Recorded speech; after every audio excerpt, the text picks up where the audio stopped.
Glory, America. Bonjour, hi, Canada. It's Hugh Hewitt. And greetings especially to my brand new affiliate, News Talk 1340 WXKX in Clarksburg, West Virginia. I'm so pleased to be back in the Mountain State's heart. I'll drive up to Clarksburg someday from inside the Beltway when it is it's a nice drive. It's how I used to go back and forth from Ohio to Virginia in the old days. Easier way now is to head up through Maryland and Pennsylvania. But West Virginia, welcome. It's good to have you. It's wonderful. I've never been to Clarksburg. I want to get there, a crucial hub in West Virginia, and I'm so glad to have you in the Hugh Hewitt universe. 400 affiliates, growing every week. I'm amazed by how fast we are growing in this era. I suppose being in opposition to unified government of Democrats, controlling the presidency with President-elect Biden and the Senate with Majority Leader Schumer and with the House with Speaker Pelosi, means that talk radio will be under siege by regulators. But the courts have been remade by Donald Trump in one of his lasting achievements to protect the First Amendment. I've always thought the Fairness Doctrine was unconstitutional. And should they attempt to try and bring that back, I believe it would be litigated and that it would be turned back. But talk radio is going to be, in fact, the bastion of conservatism because the networks simply do not cover the center right. They don't. I mean, Fox News does a little bit in the evening.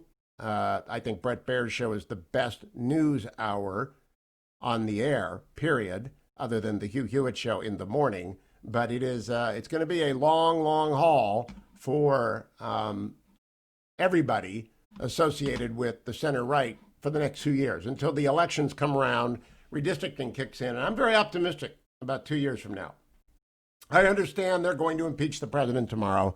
It's another impeachment despite pressing needs.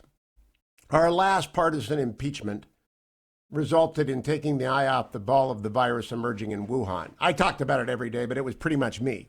That was it. In terms of major media platforms, every day I bang the drum on the virus in Wuhan and its spread, its arrival in the United States, our lack of preparedness, and debate after debate with Democratic would-be presidential nominees ignored it, minimized it, didn't talk about it. They talked about their partisan rage. And people forgot that because the media memory hold it. And it's going to happen again. We are happy to have today, coming up in the next hour, Secretary of State Mike Pompeo, as we cusp into a crisis with the Chinese Communist Party. People don't know about that. Mark it down. January 12th, I am telling you, the Chinese Communist Party has threatened us because Ambassador Kelly Clark she's the UN ambassador, if you don't know, you Steelers fans out there. And by the way, congratulations to Alabama. They could have won the NFC East. Seriously, they took Ohio State apart last night, losing Trey. I mean, that was a disaster at the beginning of the game. So next year, Buckeyes, but my hat is off to the Crimson Tide. But I digress.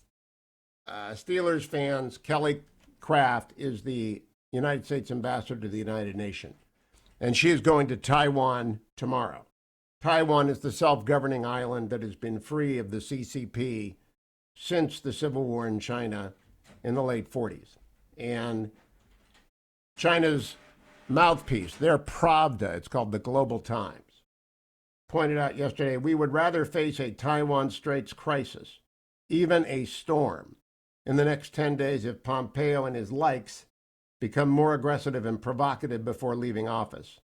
The crisis will teach Taiwan secessionists a lesson and nail Pompeo and his likes to the pillar of shame. Even if this will cause a shock to U.S.-China relations during the period of power change in the U.S., it will bring more benefits to the normal development of bilateral relations in the long term. That's a threat. It's a very naked threat. And they are anticipating a return to Obama appeasement era policies. I'll talk to the Secretary of State about all of that. But first, do understand there is going to be an impeachment of the president tomorrow. Some Republicans may even vote for it because of the recklessness of his remarks on the mall, his failure to understand that the fringe was there in force, and the insurrection in the Capitol, a very grave and dangerous moment. I'll talk to Congressman Dan Crenshaw about it in hour number 3. And no one on the right ought to minimize just how grave that moment was. There were 5 deaths, and it could have been far, far worse. Some of those crazies were in the chamber, some of them intent on violence to members and senators. Todd Young of Indiana courageously putting himself between the anticipated arrival of demonstrators and Senators Collin and Murkowski, it turns out, last night. Lots of people distinguished themselves. Dan Crenshaw among them, Mike Gallagher, Michael Waltz, Tom Cotton, 4 veterans of Iraq and or Afghanistan, quickly called out the insanity of any good words for this mob.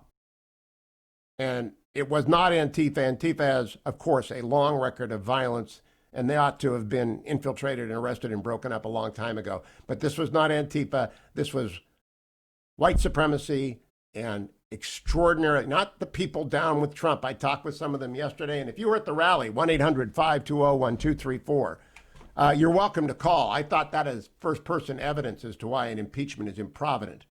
The fact remains that many, many people on the ground did not believe it was incitement.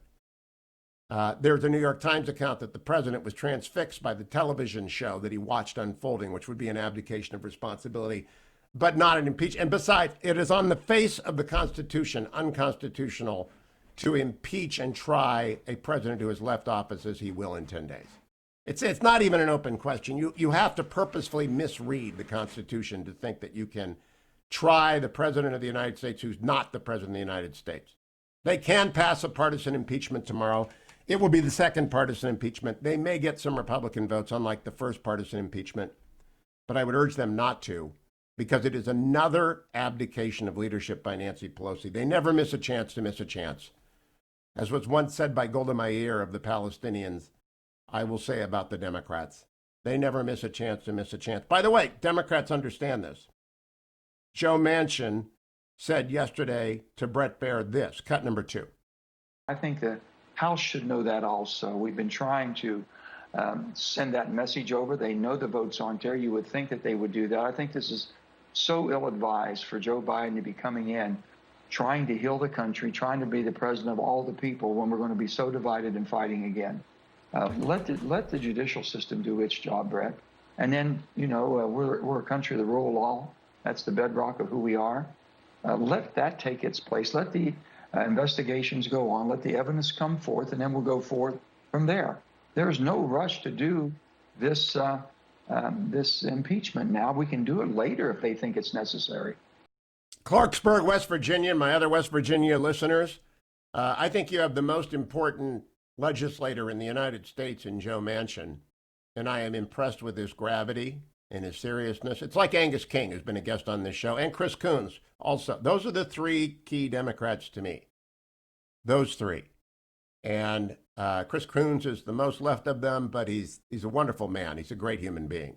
Angus King, wonderful man, great human being. I don't know Joe Manchin. I hope he'll come on the show. He also said, I don't have time to play it. Do I, Adam? The other cut? I'll play that in the next cut. Let me, in fact, advance the market report so I can talk about that. The market report is brought to you by Birch Gold.